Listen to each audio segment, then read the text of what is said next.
మంచిగా చేసి చూపి, కరెంటు మంచిగా చూపి. ఆగమాగ మడివడి ఇష్టం వచ్చినట్టు ఏం చేయాలి? అలా పాలమూరు ఎత్తిపోతల పూర్తి చేయాలి, దాని గురించి మాట లేదు. ఖమ్మంలో సీతారామ ఎత్తిపోతల పూర్తి చేయాలి, దాని గురించి ముచ్చట లేదు. ఇంకా గురుకులాలు ఎక్కువ పెట్టాలి పేద పిల్లల గురించి, ఆ ముచ్చట లేదు. కరెంటు మంచిగా ఇవ్వాలి, ఆ ముచ్చట లేదు. మంచినీళ్ళు రావాలి మంచిగా. రాష్ట్రంలో చాలా దిక్కువ తిప్పలైతా ఉన్నది, పట్టించుకునే నాతులు లేడు. ఇంత మాయలమే ఇవన్నీ మాయం చేసి బలాదురుగా తిరుగుతామనుకుంటున్నారా? తిరగని ఇయ్యం, జాగ్రత్త అని చెప్తా ఉన్నా. తప్పక నిలదీస్తాం, ఎండగడతాం. ఇంకో మాట, ఈ ప్రభుత్వాన్ని ఈ నల్లగొండ సభ నుంచి నేను హెచ్చరిస్తా ఉన్నా. ఇవాళ గోదావరికి ప్రధానమైన ఉపనదే ప్రాణహిత నది. ఇవాళ కూడా 5,000 క్యూసెక్లు నీళ్ళు వస్తూ ఉన్నాయి. అవి ఎత్తిపోయాలి, ఎల్ఎండి ఎంఎండి నింపాలి, రైతులకు నీళ్ళు ఇవ్వాలి. కానీ ఏం చేస్తాను? మేడిగడ్డ పోతాము, బూరుగడ్డకు పోతాం, బొందలగడ్డకు పోతాము. ఏ తోకమట్టున్నది మేడిగడ్డ అక్కడ. మీ బండారం బిడ్డ ఈ స్టేజ్ మీద కూర్చున్న నాయకుల మీద అవుతున్నాము. ఈ అసెంబ్లీ అయిపోయిన తర్వాత మేము మీ చరిత్ర మొత్తం ఎండగడతాం. ఓ లంగ చేత పెట్టి పోయిన ప్రభుత్వాన్ని బదనాం చేయాలి, బట్టగాల్చి మీదేయాలని మేము మేడిగడ్డ పోతాం. ఏం బిక్తాం మేడిగడ్డ కాడ పోయి? ఎందుకు పోతున్నావు మేడిగడ్డకు? దమ్ముంటే నీళ్ళు ఎత్తిపోయి, నీళ్ళున్నాయి, కాపర్ డ్యామ్ పెట్టి కూడా నీళ్ళు ఎత్తిపోయచ్చు. రైతుల ఈ కేసీఆర్ని బదనాం చేయాలని ఒక దుష్టబుద్ధి పెట్టుకొని రైతుల పొలాలను కొడతారా? ఇలా బంధు పెట్టిన మైబాద్కు నీళ్ళు వస్తలేవు, డోర్నగర్కు నీళ్ళు వస్తలేవు, సూర్యాపేటకు తుంగతుర్తికి మునిపొచ్చిన నీళ్ళు వస్తలేవు, తగ్గిపోతున్నాయి. ఇదా మీ రాజకీయం?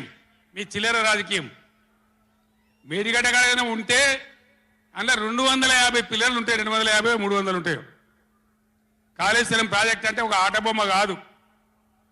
3 బ్యారేజీలు ఉంటాయి గోదావరి మీద, 200 కిలోమీటర్ల టన్నెల్స్ ఉంటాయి, 1500 కిలోమీటర్ల కాలువ ఉంటుంది, ఒక 19 సబ్స్టేషన్లు ఉంటాయి, ఒక 20 రిజర్వాయర్లు ఉంటాయి.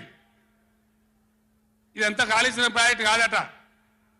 ఒక 2-3 పిల్లర్లు కుంగిపోయినాయి. ఎన్నిసార్లు కుంగిపోలే? నాగార్జున సార్లు కుంగిపోలేదా? కడెం ప్రాజెక్టు గేట్లు కొట్టుకపోలేదా? మొన్నటిదాకా మూసీ ప్రాజెక్టు గేట్లు చక్కగా ఉండేదా? కొట్టుకపోలేదా? ఏదైనా పోతే సదరాలు దాన్ని మంచిగా చేయాలి, తొందరగా మంచిగా చేసి రైతులకు నీళ్ళు ఇవ్వాలి. కానీ మేము మేడిగడ్డకు పోతాం, బొందలగడ్డకు పోతాం, ఇదా రాజకీయమా?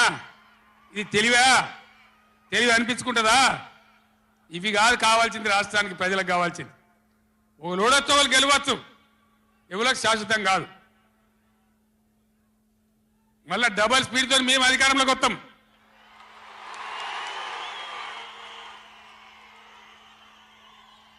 అప్పుడు మేం గిట్లే మాట్లాడన్నా, ఈ పద్ధతి అనుసరించన్నా? మిగిలితారా మీరు నశంలకు కూడా?